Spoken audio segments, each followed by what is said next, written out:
সুপ্রিয় শিক্ষার্থীবৃন্দ, আমি আজকে তোমাদের এইচএসসি ক্লাসের আইসিটি বইয়ের দ্বিতীয় অধ্যায় থেকে আমাদের তারবিহীন মাধ্যম এখন পড়াবো। তো এই দেখো তারবিহীন মাধ্যম। তারবিহীন মাধ্যম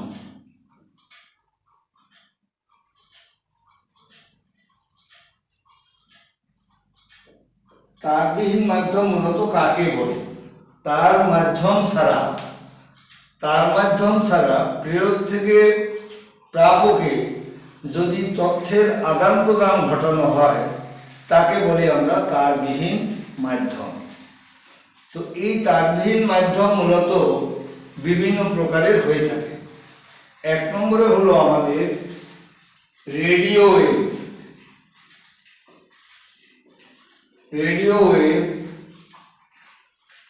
দুই নম্বরে হলো মাইক্রোওয়েভ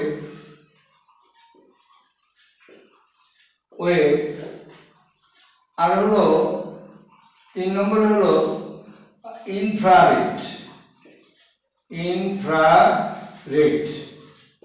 তো দেখো আমাদের তাহলে তারবিহীন মাধ্যম আমরা বলেছি যে তার মাধ্যম ছাড়া প্রেরক থেকে প্রাপকের তথ্য যদি আদান প্রদান ঘটানো হয় তাহলে সেটা নাম হলো তারবিহীন মাধ্যম। আর এই তারবিহীন মাধ্যম হচ্ছে আমাদের তিন প্রকার: রেডিও, মাইক্রো অ্যান্ড ইনফ্রারেড। আমি আজকের যে ক্লাসটি নেব তোমাদের সেটি হলো এই রেডিও ওয়েভ সম্পর্কে আমি এখন তোমাদেরকে ক্লাসটা নেব। দেখো তাহলে সেই রেডিও ওয়েভ মূলত কাকে বলে? আমাদের দেখো 3 কিলোহার্টজ থেকে আমাদের 300 গিগাহার্টজের মধ্যে 3 কিলোহার্টজ। তো এই 3 কিলোহার্টজ থেকে 300 গিগাহার্টজের মধ্যে 3 কিলোহার্টজ থেকে 300 গিগাহার্টজের মধ্যে সীমিত ইলেকট্রোম্যাগনেটিক স্পেকট্রাম, বাংলায় বলে তড়িৎ চৌম্বকীয় বর্ণালী।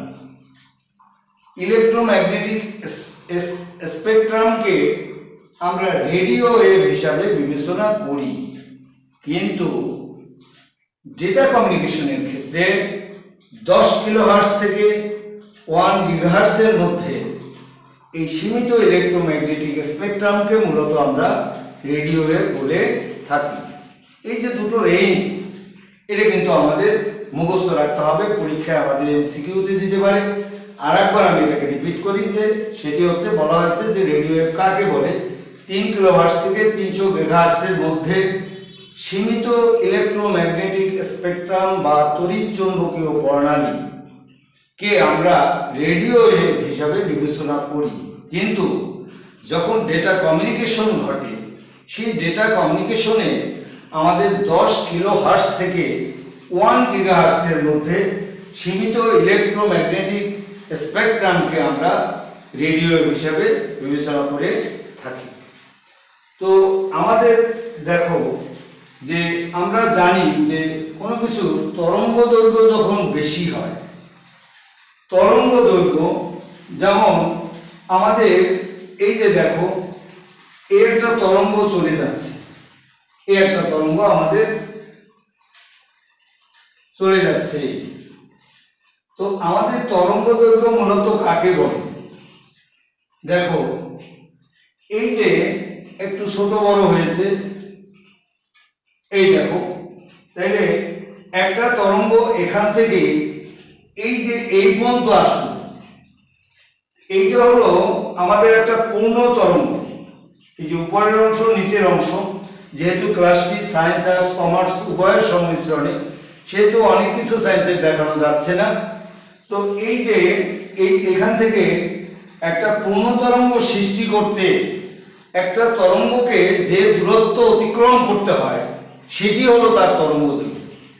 তাহলে তরঙ্গ দৈর্ঘ্য বেশি হলে এই রেডিও ওয়েভ, এই তরঙ্গ দৈর্ঘ্য বেশি হলে এই ইলেকট্রোম্যাগনেটিক সিগন্যাল চারিদিকে ছড়িয়ে পড়ে। আর এই যে চারিদিকে ছড়িয়ে পড়ার কারণে ব্রডকাস্ট, আমরা যে আগে পড়ে আসছি আইসিটিতে আমাদের এই চ্যাপ্টারে আমাদের ইউনিকাস্ট, ব্রডকাস্ট, মাল্টিকাস্ট এগুলো পড়ে আসছে। সে কারণে এই যে ছড়িয়ে পড়ার কারণে ব্রডকাস্টের বেলায় এই রেডিও ওয়েভটা আমাদের ব্রডকাস্টের বেলায় এই রেডিও ওয়েভটা বেশি ব্যবহৃত হয়।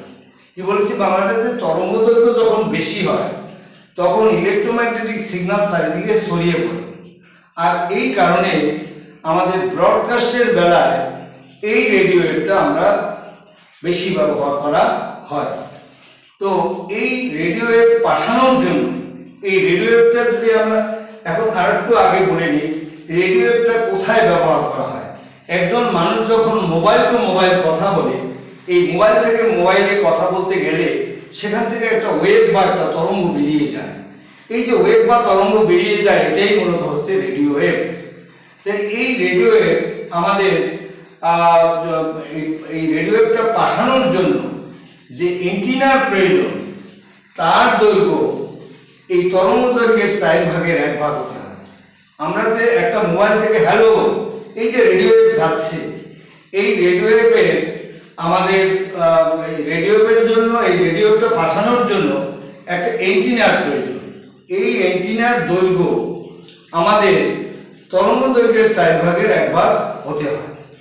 এই রেডিও ওয়েভটা আমাদের এই বায়ুমণ্ডলে তেমন শোষিত হয় না, আর সে কারণে সিগন্যাল দ্রুত গতিতে এক স্থান থেকে অন্য জায়গায় যেতে পারে। আর একটা কথা হলো যে এই রেডিও ওয়েভ আমাদের এক স্থান থেকে অন্য স্থানে যেতে পারে, তাছাড়া যে এই যে আমাদের পাহাড় পর্বত দালান কোঠা ইত্যাদি ভেদ করেও সে চলে যেতে পারে। তো আমাদের এই রেডিও ওয়েভটা বায়ুমণ্ডলের যে কতগুলো স্তর আছে, ট্রপোমণ্ডল, স্ট্রাটোমণ্ডল, ওজোনমণ্ডল, আয়নমণ্ডল, এই রেডিও ওয়েভটা আমাদের বায়ুমণ্ডলের এই মানে আয়নোস্ফিয়ার দ্বারা প্রতিফলিত হয় বলে আমরা পৃথিবীর অনেক খুব কম সময় পৃথিবীর এক প্রান্ত থেকে অন্য প্রান্তে আমরা এই রেডিও ওয়েভকে পাঠিয়ে দিতে পারি। তো আমাদের দেখো, তাইলে আমরা এই রেডিও ওয়েভের আমরা মূলত মোবাইলটাকে বেশি প্রিফারেন্স দিয়ে থাকি, যে মোবাইল টু মোবাইল কথা বলি, এটি মূলত রেডিও ওয়েভ। আর এই রেডিও ওয়েভের যে ক্যারেক্টারিস্টিক্সগুলো বললাম সেগুলো পরীক্ষার জন্য সুন্দর করে সবাই পড়বে।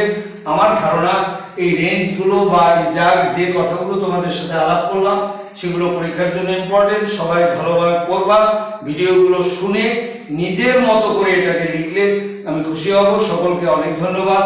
আমার ভিডিও ভালো লাগলে এটাকে লাইক এবং সাবস্ক্রাইব করুন।